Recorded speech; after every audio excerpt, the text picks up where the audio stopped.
If you've chosen to click on this video, then making friends is probably something that's a challenge for you.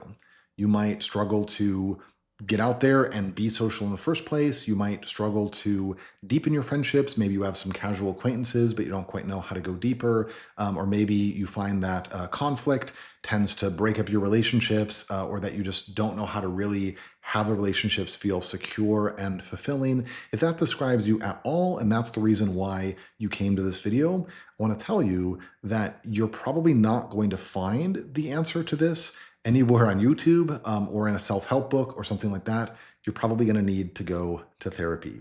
But before you jump out of the video, I want to explain why therapy is going to be so helpful for you and how you can sort of tell if somebody is going to be a therapist who's able to help you with this, or if they're maybe not the right fit for you. And I'm not just making this stuff up on my own. I'm a clinical psychologist. I specialize in making friends, relationships, things like that. And I've written, a couple of, they're over there. Wait, they're over there. I don't know how to move with a camera on me. Not very good at that. Anyway, my books are back there. I've written some self-help books. So I think that I feel pretty well qualified to talk about the difference between self-help materials like a book or YouTube video and what actually happens in therapy. Okay, so laying that as the foundation, let's get into the heart of it. The reason why therapy can be so beneficial for allowing you to make friends is because therapy is not just a place to learn skills. It is a place to experience a real interpersonal connection and relationship. Because your therapist, they are a human being, unless you're getting therapy from ChatGPT, but which please don't do that. It doesn't work. But your therapist is a real human being, and the two of you are having a real human relationship. It's a limited relationship in some ways. There's some boundaries around it to make it safe for you to engage in the therapeutic process, but they are a real human and you are a real human, and so the relationship is real also. And in that real relationship, all of the insecurities, all of the patterns, all of the old wounds that kind of affect you in your relationships, those are all going to come up. One of the big principles of therapy is that the stuff that shows up in the therapy room is also showing up in your everyday life. And that's really helpful because if your insecurity, if your unconscious pattern, if something is going on, you probably don't have any control over it when it's happening in your everyday life. It's just sort of happening. But when it shows up in the therapy room, then the therapist is able to catch it and they're able to respond and help you kind of see it in a different way or try something different. And this is the critical part, because it's happening between you and the therapist, it's not a hypothetical. And so it gives a lot more weight to how the therapist might try to help you. For instance, maybe you have a conflict with a therapist. You're upset about them for something and you bring that up to them. And then you think, oh my goodness, they must hate me now because that's what I think whenever I have a conflict with somebody. Well, the therapist, they can objectively tell you whether or not they hate you. And if in fact they tell you, you know what, I don't hate you, I'm actually glad that you brought up this conflict so that I could help you better. Well, that starts to challenge that assumption that you have that anybody's going to hate you because you started a conflict with them. Or if maybe you always use humor and you're very entertaining and fun to be around, and you think that that's the only reason why somebody would want to get to know you is because you're entertaining, well, a therapist might be able to call you out on that and say, hey, it feels like you're here to kind of entertain me, but what would it feel like if we set that aside and I actually just sort of got to know you without you being so fun to be around?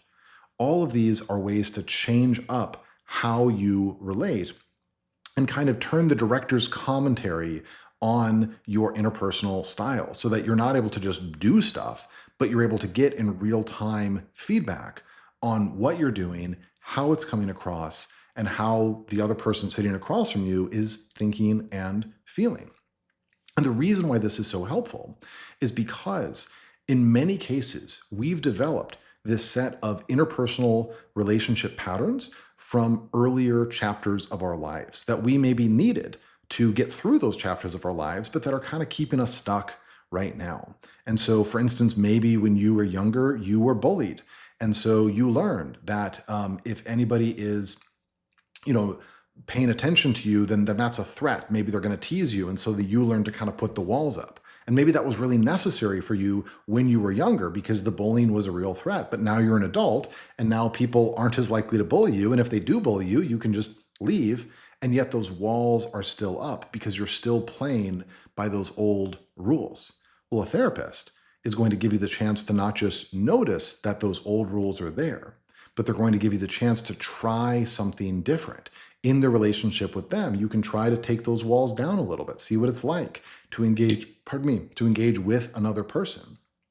And when that happens, it can be transformational because those new patterns, those new ways of connecting that you bring into that relationship with a therapist, well, then you're able to bring that into your relationship with everybody else. If you're able to be more vulnerable with the therapist, you're able to be more vulnerable with your friend or your partner. If you're able to handle conflict with your therapist, you're able to handle conflict with your roommate. And if you're able to feel able to maybe experience some challenge or some rejection, then maybe you can go out and try some new social things because you feel more able to tolerate that. All that to say, when you're able to work with a therapist who focuses on the relationship between the two of you, focuses on what's called the here and now in the therapeutic relationship, that's where a lot of this power unlocks. And there's a lot of different kinds of therapists, and some of them might not work in the here and now, but still be effective for different things.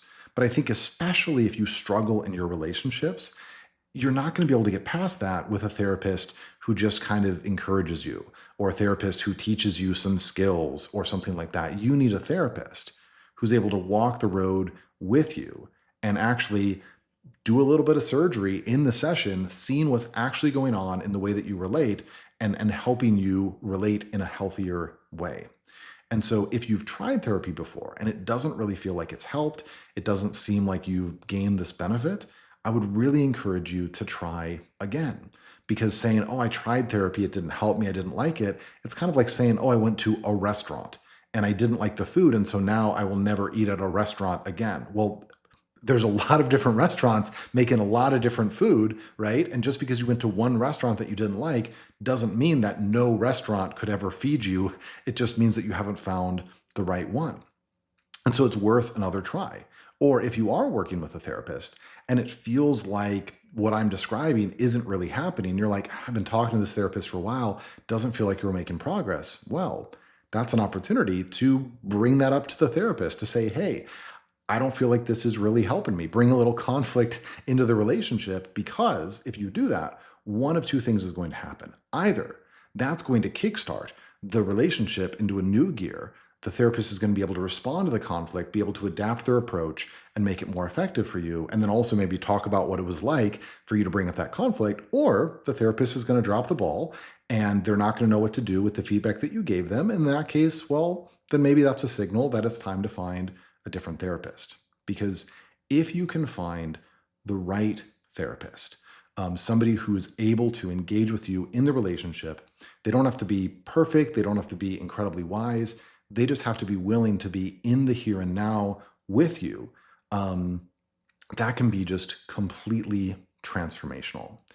One of the ways that you can maybe find therapists who are more likely to be able to work in this sort of here and now context is to look for therapists who also do group therapy, specifically something that's called interpersonal process therapy or an interpersonal process group. This kind of group therapy can be a little bit harder to find. Oftentimes the best way to find it is to Google for a group therapy association in your state or city and then see who's the members of that. But group therapy is basically everything that I've talked about, but on steroids. Because it's not just the relationship between you and the therapist, but you're in a group. There might be, 8 to 10 other people there, and you're all interacting with one another. But here's the critical thing. It's not about being a support group. It's not about, oh, we're all going to sing Kumbaya and talk about how hard our life is. It's about we're going to have real interactions with one another, but we're going to have the therapist there observing how we interact. And when we get caught up in our old patterns, when the version of you, when you interact in a way that made sense for you at 6 years old, but doesn't make sense for you right now, the therapist is going to be able to catch that. And they're going to be able to say, hey, what if you tried something different? Or if you do something and you're assuming that the other person is maybe thinking of it in one way or receiving it in another way, well, in a group therapy session, you can just ask other people how they think or what they're feeling. So if you, again, bring up a conflict and you're worried that the other person hates you, well, in group therapy, you're allowed to just ask and see how they feel about it. Or if you share weakness and vulnerability and you think, man, because I cried, everybody's going to think that I'm so lame and weak and worthless. Well, you'll get the chance to hear what the group members actually think. And it can be really healing to have real people who are, paying to be there just like you. It's not their job. They don't have to, but they're still genuinely telling you that actually they care about you. They accept you. They think that you're strong for sharing your pain instead of weak. That stuff can be incredibly, incredibly transformational. So, if you want to improve your ability to make friends, start by finding a good therapist. YouTube videos are helpful, books are helpful. Those are tools, those are techniques. But fundamentally, you need to restructure how you relate to other people. And that requires deeper work than is possible by just learning some tips and tricks. So go seek out a therapist. Go talk to your current therapist if it doesn't feel like you're getting the benefit you need. And if you're really brave, think about doing group therapy, because group therapy, it's challenging, it's a big commitment, but I think that it has the chance to transform lives like few things on planet Earth. And I'm speaking that from firsthand experience. So check that stuff out. And if you thought this was helpful, feel free to leave a comment, let me know. I know that I did say that tips and tricks only take you so far, but if you want another tip and trick, go check out the video about how to move past this sense of feeling awkward, because I think that you'll find that helpful. But again, don't just watch a video, go find a therapist. Goodbye. Dr. Dan, signing off.